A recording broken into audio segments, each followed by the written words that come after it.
Hey everybody, you're so welcome, and hello everyone over on Instagram TV live as well. So I'm going to do a big broadcast today. This is Wednesday at 1 o'clock, and always at Wednesday at 1 o'clock I kind of do a higher level mindset for my clients. And this week we're covering a very important chapter in our ongoing academy, which is the chapter 1, which is about how to set a proper worthy goal.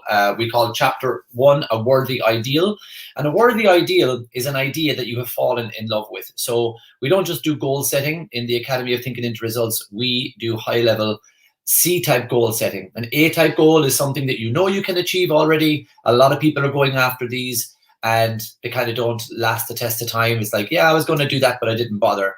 There's no real massive result at the end of it, so there's no massive desire for its achievement, and that's why people kind of falter very quickly with an A-type goal. A B-type goal is a goal that you think you could achieve. You're like, well, I know somebody who did something like that once, and I think I could do it too. If this happened and if that happened, I think I could probably get there, all right. But I don't know, there isn't a passion and a desire and a purpose. So often with B-type goals, people, they quit with the first bump in the road. But a C-type goal is a goal that you have designed based on what you want deep inside here, a passion, a purpose, and it's backed by a burning desire. And a burning desire is what really gets you to leap out of bed in the morning. It's what gets you to go beyond what you think is possible. And when somebody is going after a goal that they truly love and truly desire, they treat it with such care and attention, like a good parent treats their child. And every parent has one thing that we don't even know we're doing it sometimes, but we have a high level of responsibility. We feel really responsible for the care and attention and nutrition and clothing and support and encouragement and education of our children. So you take personal responsibility over your kids if you're a parent, and you have to take personal responsibility for the results in your life if you're a proper personal development student.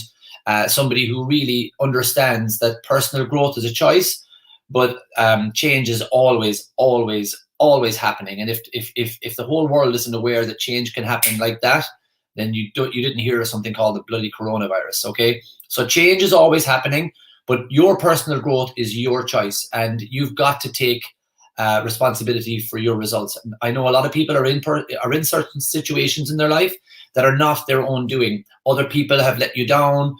People have, quit their business, and you've been out in the street without a job.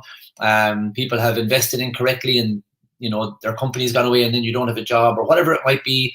You might have had a spouse that didn't live up to what they said the day you got married, or whatever it might be. You may not be entirely responsible for where you are right now, but you are absolutely the only one that's responsible for getting yourself out of it and getting yourself where you want to go. So after we've designed a goal, we typically discuss the chapter on decision, because you can have a lovely plan, but until you make a decision that it's going to happen, it's not going to happen. Decisions are like magic wands, and when you wave a magic wand, you make magic happen. Well, when you have a good decision-making faculty, you know that the result is just a matter of time. That's a real true decision maker. That's who we produce when we're working with amazing people like Sharon and Anne and Avril and everyone here that's in the Academy with me today, and everyone watching on YouTube and my other Facebook groups and here on Instagram TV. You're welcome, welcome, welcome to a little bit of an insight behind the curtain on what we do in the Academy every day. So guys, I'm not going to go to decision as you might have been expecting. We're going to skip on instead to the chapter on responsibility and personal responsibility. Normally I'm with you guys from about 1 until 2 on a Wednesday, but we're going to have this all wrapped up by about 40 minutes, okay? Because the responsibility chapter, it doesn't need a whole lot extra. It speaks for itself, and I want you all to really take it into your hearts, especially everyone who's watching in the Academy, and think about what we did last night in that breakout session with Sheila and Yvonne and Denise and their goals, and how you all got so involved with their companies, with their ideas, and you gave them so many ideas, and they've got a way now to work on them. Even if they work on one of the 30 strategies you gave each of them, they will be a success. So thanks again for everyone who showed up last night, and for the massive contribution you made to those lives of those 3 wonderful women. So let's go into the chapter on responsibility. Responsibility is a choice. That's a really powerful first 4 words. Responsibility is a choice, and it truly is the key to freedom. Your future can be everything that you've ever dreamed of, and then some. You have got all the talent, all the tools, and all the experience one day after another. That is, in fact, what the great architect of the universe had in mind for you when you were created. If that was not so, you would never have been given all of these beautiful powers. And those powers are intuition, imagination, the ability to think about something and go, yeah, I'm not going to do that. Or the ability to think about something and go, do you know what? I want to do that. Well, here's a very empowering thought. The ideas that come to you and that persistently come to you, they're yours and yours alone to bring them to life. How cool is that? There's a great book written by a woman. It became a movie. It was Eat, Pray, Love. I think Julia Roberts played the lead character. Well, the woman who wrote that book has a very good TED talk about that, about how an idea grabs you. And she told a story about a woman who was out working, I think in the cornfields or in the cotton fields, and a poem would grab her and she would run to her house feeling that she was ahead of the poem, and she had to get her pen and get to her paper to write down the poem, or else the poem was going to leave her and go across the fields to the mind of somebody else. It was a really interesting way of thinking about ideas. But that's where the iPhone came from. It's where IGTV came from. It's where my lamp here for lighting up my face and trying to make me look a little bit less wrinkly. I don't have it on, obviously. Calvin Klein, where he decided to is it a he? I think it's a he. Where, anyway, that company, it's all an idea. Ideas choose you sometimes. Are you the person that's going to bring this idea to life? Well, if you are, you have to understand that you have been endowed with such amazing powers as creative thinking. And everybody gets very, very creative when we're in the shit. Like when we are in difficulty, by God, do we get creative. But we all are creative if, remember, change happens. And when it happens to you, you've got to creatively think your way into a new situation, or creatively think your way out of a bad situation. But then people leave all of these amazing powers very docile within this incredible mind and body connection we have. When you stop leaving it docile and you start making it work for you, you might be somebody that hasn't gone swimming in 40 years. And then all of a sudden you go to a wedding in Italy and there's a swimming pool. And I've seen this happen. And this guy said, do you know what? It must be 30 or 40 years since I swam. And he was able to swim. But he never gave himself the time to swim because he was too busy being a dad and then being a granddad and being a businessman. Then he was invited to a wedding, jumped into the pool and started swimming. He's always had these powers within him, and you have the powers within you. And a lot of our clients, a lot of our graduates that start living all these new lives, they kind of go, wow, it's amazing how easy it is. Well, it's easy because all of the stuff is always inside of you. You just need, it's your personal responsibility of bringing it to the surface, okay? So let's keep going. Bob's good friend, Bob Proctor, my mentor, his good friend and mentor, Leland Van de Waal, wrote, and this is really good, when a person takes responsibility for their life and the results that they are obtaining, they will cease to blame others for the cause of their results. Since you cannot change other people, blame is inappropriate. Blaming others causes a person to remain bound in a prison of their own making. When you take responsibility for yourself, for your results, for your actions, for your beliefs, your thoughts, everything that you're doing, when you take personal responsibility for what you allow to come through this amazing thing called your mind, your brain, and out through your mouth or out through your actions, when you take personal responsibility for everything that you do, wipe the slate clean, forget all the crap that's gone in the past, and take personal responsibility for where you're going, you are just going to shock yourself with what you can do.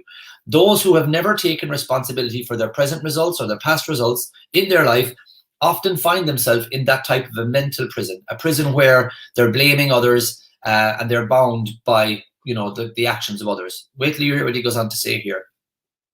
Those who have not taken responsibility for their own results and their own life, they often find themselves in this mental prison. In many ways, this mental prison is so much worse of a place to live than a federal prison or a penitentiary. Mental torment can destroy just about everything that is necessary for a person to have a meaningful life. It destroys our self-image, our self-respect. It can damage our relationships and a host of other attributes. It will even cause a person's physical health to deteriorate if they don't take responsibility for their physical health. Responsibility opens up so many doors for you. It permits you to walk yourself into freedom in this life. If you find yourself confined in a current mental prison like that, then understand that there is a way out. Escape is encouraged and escape is possible. The master key that fits the lock is clearly marked within everyone's reach, and the master key has the word written along the side of it, and it's the word responsibility. Okay, it would be a fair comment to say that the people that we have the greatest respect for are those people who accepted responsibility for every single aspect in their lives. These individuals rarely duck responsibility and they never blame other people. When forced with an unfavorable situation, they're usually aware that they have probably attracted this negative outcome in some way. I won't give you lots of examples, but even today I had the opportunity to say that to a few people. Look, and I take responsibility for that. You know, it's really big of a person to do that. I have had amazing leaders in my life, and I love watching them being vulnerable, watching them being, that's a great strength I see in people saying, and look, I put my hand up and I take ownership on that. You know, it's a really strong thing to do, and maybe it's a little bit rare, sadly so, but let's go on from there. When this happens, when a person looks at things and say, look, I believe this has happened for a reason, but let's take responsibility now and get ourselves out of it. When this happens, a person learns the lesson and they keep reaching out and they move above and beyond into a new frontier. And they keep taking responsibility for whatever happens every step of the way. And that's how you'll see people. And it looks like they keep getting luckier and luckier. And is that a word? More lucky? More and more lucky all the time. You see that a person all of a sudden breaks through from kind of a, you know, I suppose mediocrity in some way to living a much better life. They just keep going from there. Well, we'll often hear people say, and you'll see it on very dramatic kind of sitcoms or dramatic kind of soap operas or movies. It seems like someone's life spirals out of control. Well, your life can spiral up into greatness as well. And I'm telling you, it's the truth. And you really love it more when you know that you've created it through taking responsibility. So when a person refuses to accept responsibility for their life, they are rejecting their own uniqueness. And they turn all of their power over to other people, or over to circumstances. Well, I would if I could with a COVID, and I would, but then, you know, this happened in my life, and, you know, they're turning all of their own individual power over to circumstance. And you know what you're going to have next week? More flipping circumstance and more excuses. You can have those goals and dreams, and you can have that vision board if you want it, or you can have your excuses and your reasons and rationales, but you can't have both of them. And that's where people look at these successful people and think, oh my God, there's something so amazing about them. I can guarantee you there's a few very small common denominators, and one of them is taking personal responsibility for where they're at and where they're going. They're often no longer, people who refuse to accept responsibility for their life reject their own uniqueness, and they turn all of their power over to other people, other situations, and other circumstances. Those people are no longer in control of their future. They will be hoping something good will happen, but because of the past, they will very, very likely be expecting something that they don't want to happen. Do you know, I was hoping it would, but then this happened and this circumstance happened, and that's why. And they'll reason and rationalize and console themselves that if it wasn't for that circumstance, I would have got it. And they learn, and they keep doing that then, and keep doing that with everything, okay? So when you accept responsibility for your life and for the results with which you alone determine, you develop a confidence that your dreams can be realized, that your plans can be carried out. An awareness of this magnificent truth is one of the greatest, if not the greatest thing that can ever happen to anyone. I love the people we produce in the academy, and they go back out into the world. I love that they're so confident. They take absolute responsibility. You know, sometimes I'll have people that are having a bit of a wobble. I'll get on a call and I'll say, well, what's been going on? You know, I've eased off a little bit now in my work, a bit of my study. And I'm not surprised, because when you're studying and you're taking responsibility for yourself and your results, you're on a high vibration and you start to see everything that you need on that vibration. But when you start to stop studying and then you start looking at all the circumstances around you and your energy goes down, you attract everything that's on that level too. And that sucks. But then people say, hey, Declan, I need your help. And that's what they've invested in. And when we chat, and I say, well, what's been going on last week? You know, how's your study going? Well, I kind of eased off a little bit. So all that happens is our little pesky paradigm, this little gremlin gets inside. And it's like, Michael, what are you doing that for? Brian, what do you want? Like, just relax. Like, why are you doing all that study? Why are you reading those books? Like, why are you taking actions that you never took before? Why don't you just go back and put on Tipping Point there, or put on Countdown, watch that there for half an hour, you know, catch up on last night's Champions League. Yeah, go on, distract yourself for half an hour. The paradigm kicks in, or present sort of circumstances kicks in. It's like, he's off there, buddy. And that's the difference between real winners and losers, is the winners seem to just get addicted to that responsibility and taking ownership, because like what he says here is, when you accept responsibility for your life and for the results which you alone determine, you're going to develop such a confidence. And that is a very addictive thing and a very attractive thing. Like, you find something really attractive about a confident person, if it's a person you find like attractive, like someone you'd like to be with. I guarantee you, if you do like them, you probably see a sense of confidence, and confidence is a very attractive factor. And people want to be attractive. People want to be confident. So when you start to accept responsibility for your life and for your results, and you start to see the results happen, we get a lot of people thanking me and thanking my team. But the first thing we do is we hold a big mirror up to them like that, and we go, hang on a minute, there's the mirror, look in the mirror. You did it. Yes, we give you the platform. Yes, we put together this academy. We've given you the material. We've given you the guidance. But if you didn't do the work, you would not be getting these results. So you've got to take ownership for it. So then people feel like, wow, he's right.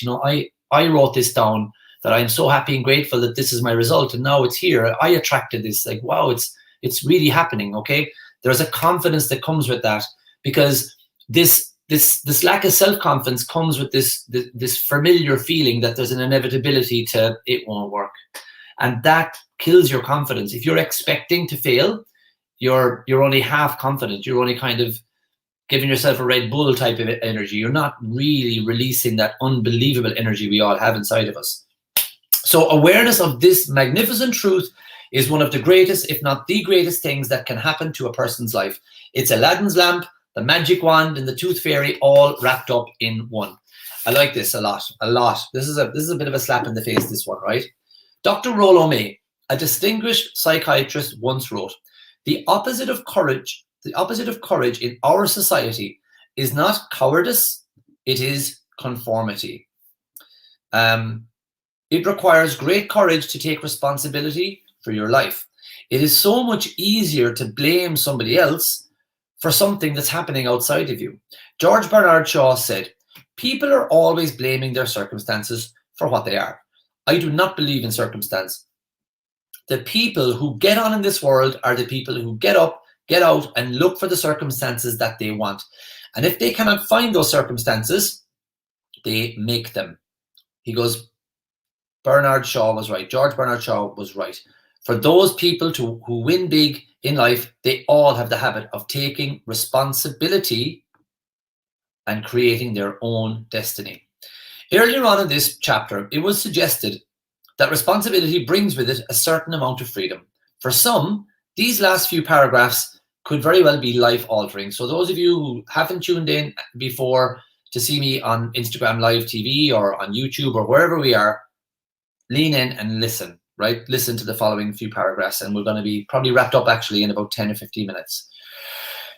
With the proper understanding, the following few paragraphs have the power to free you from the unnecessary mental weight that you've been carrying around with you all of your life, guaranteed. This concept has been misunderstood by so many and has probably been single-handedly ruined more lives than anyone can possibly imagine.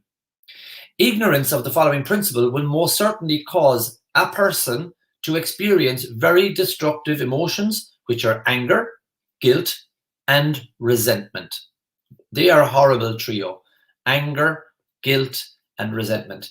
They are all turning negativity inwards. In my acupuncture background, people who had the anger emotion usually had some sort of blockages, regularly had headaches, dizziness and vertigo, cramps in their side, like sciatica sometimes as well in a physical sense, but that's just outside the box a little bit. But anger really disrupts the whole flow of your energy, and then guilt and resentment are very much the same, but they're just sent in opposite directions. If you're resenting someone, you're wasting beautiful energy and throwing it out at somebody else, and if you're guilty, you're wasting beautiful energy and you're turning it in yourself. Resentment is like getting dust and blowing it into the wind and expecting it to go that way. It's going to just come back in your face. When you're resenting others, you're sending out negativity and it's coming back tenfold. So guilt, anger, and resentment, they are very destructive emotions. But here is the principle. There is an enormous difference. Now pay attention. There is enormous and vast difference between being responsible for and being responsible to.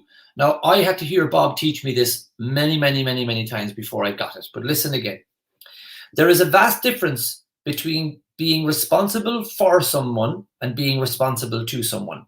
It seems so simple, but don't let its simplicity fool you. There is a big difference between being responsible for and being responsible to. It is not uncommon to hear parents blame themselves and assume responsibility for something that has happened to their child, but their child is now in their 40s. Oh, I feel so guilty, or I feel so responsible because this happened and he did this in town, he was drunk and he started a fight. No, I feel so responsible. Okay, you're not responsible for him then, I can tell you that much, or for her maybe. If only we, or I should never have, and back in the day I didn't, and this is why they're like that. Far too often, people inappropriately assume responsibility for something when in fact our real duty to the person may have ended 20 years ago. Unfortunately for most, they carry that baggage around with them for all of their life, never realizing that they had a choice. The correct interpretation of this is, you are responsible for your feelings, you're responsible for your results and not another person's. You may be responsible to people, but not for one thing or another, or not for another person. The exception, of course, is when you choose to take on the responsibility of raising children until they reach an age of maturity. In that case, you are both responsible to them and responsible for them until such time as they know that they can take responsibility for themselves.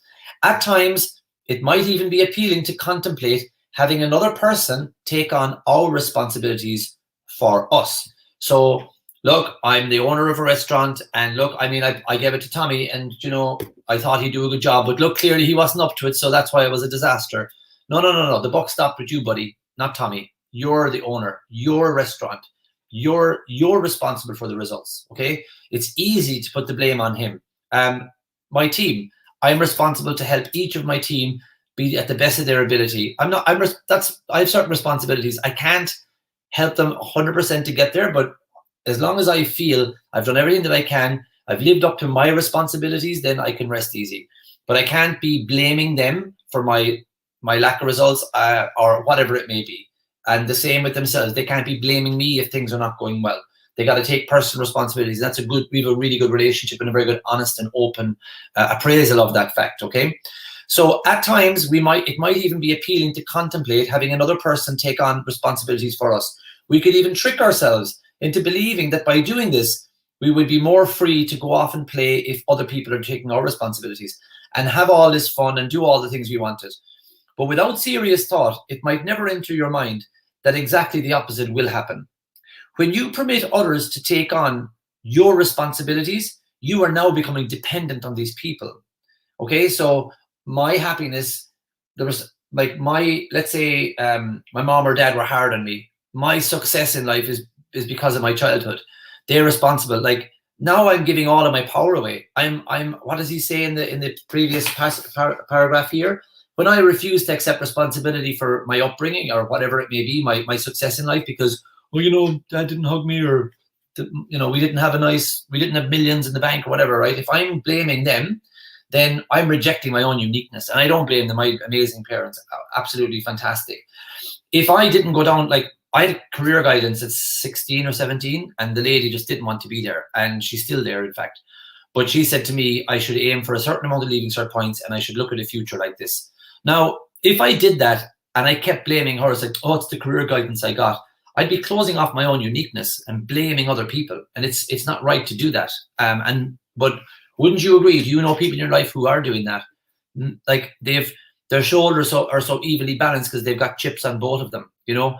Like, everyone's to blame except themselves. Now, just choose that you're not going to be that person. And you know people like that in your life. It might at times become appealing to contemplate having other people taking on our responsibility for us. We could even trick ourselves into believing that by doing this, we'd be more free to play. But without serious thought, it would never even enter your mind that it's exactly the opposite is true.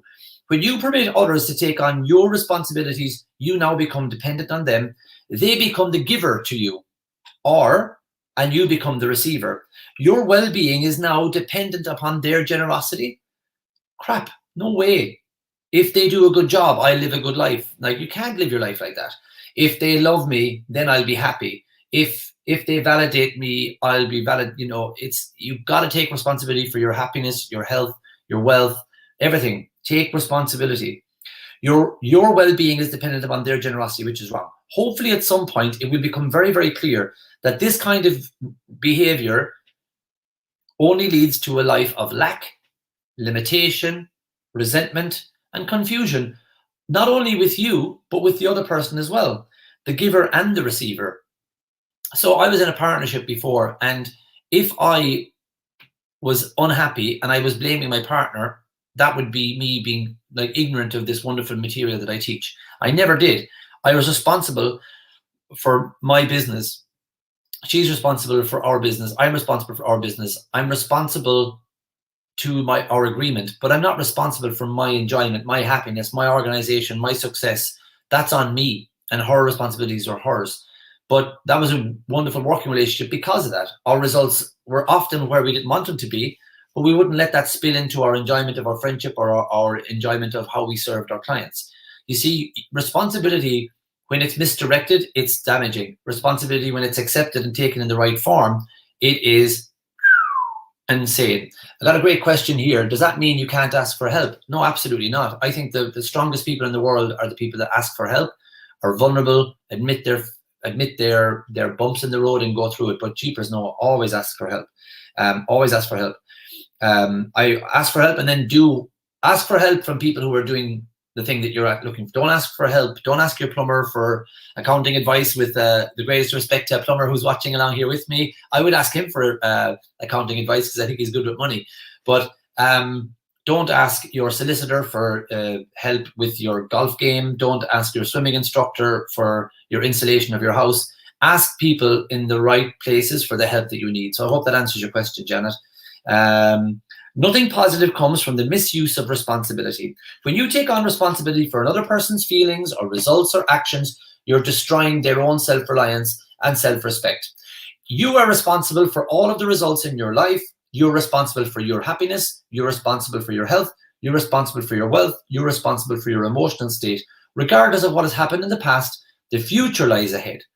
That's so powerful. Regardless of what has happened in the past, your future lies ahead with an open slate.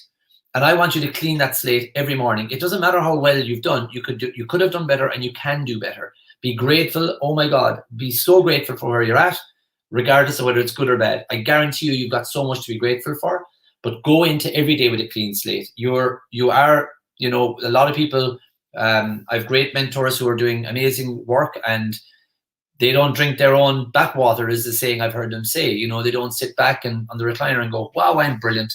I'm doing so well. I better ease off for a week. No, they just keep going and keep getting better and better and better. So regardless of what has happened in the past, the future lies ahead with an open slate, waiting for you to take control and to create a wonderful life for yourself.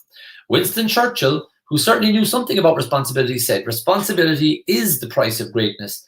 Here is a marvelous affirmation that you can verbalize every single night before you go to sleep and every single morning before you get out of bed. I am responsible for my feelings, my personal growth, and for every result I get. I am responsible for my life, my feelings, my personal growth, and every result that I get. You have that affirmation last thing at night and first thing in the morning, and you as Bob says, you will need a telescope to look back and see where you came from. So everybody in the Academy, today, Wednesday, from 1 to 2, we always do a little bit of high-level mindset.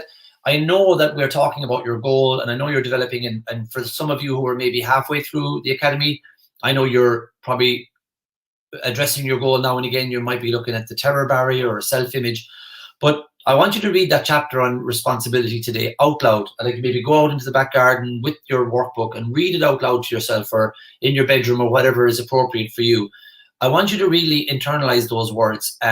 You've already done that by investing in yourself. You've already started to take responsibility for your results, and you're now working on your new set of results. I know they're a fantasy at the moment.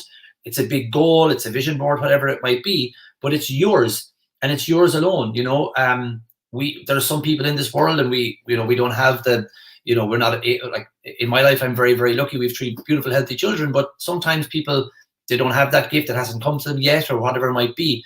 But you can treat this goal as it's such an important thing. You can't ignore it for a day. You can't let it malnourished, you've got to feed it with energy, with focus, with attention, and with action steps. Like I have certain action steps as a dad that I have to do every day. You know, we help with breakfast and lunches and uniforms and washing clothes and drying them and airing them and washing them. And this, my wife's got this crazy routine. But I make the spaghetti bolognese soon, getting the dinner ready, and it has to be ready early because they have football at 6. Like, I can't let them without that. You know, I have to do these certain actions every day for each of my 3 kids, and they all have different needs.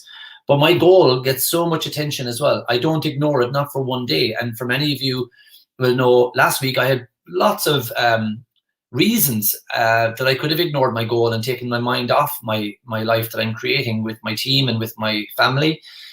So guys, really get that chapter and read Responsibility to yourself today at least once.